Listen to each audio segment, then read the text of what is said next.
Yuri Yuri রেডকিন Soviet নৌবাহিনীর একজন নাবিক, যিনি 1973 সালের 14 জুলাই চট্টগ্রাম বন্দরে সোভিয়েত নৌবাহিনীর সাথে মাইন অপসারণ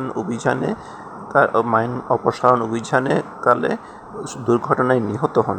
1972 সালে চট্টগ্রাম বন্দরে মাইন অপসারণ এবং ডুবে যাওয়া জাহাজ উদ্ধারের জন্য সোভিয়েত নৌবাহিনীর একটি দল চট্টগ্রামে আসে এবং তারা কাজ শুরু করে।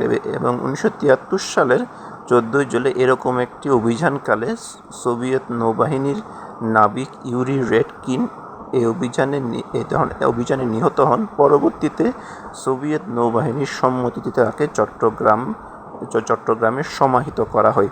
ইউরি রেডকিন 1951 সালে ইউক্রেনে জন্মগ্রহণ করেন এবং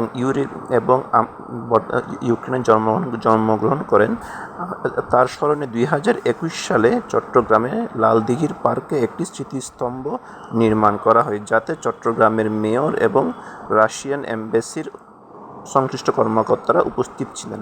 আজকের এই ক্লিপে আমরা আপনাকে সেই ইউরি রেডকিনের স্মরণে যে স্মৃতিস্তম্ভটি নির্মাণ করা হয়েছে তা আমরা আপনাদেরকে দেখাবো।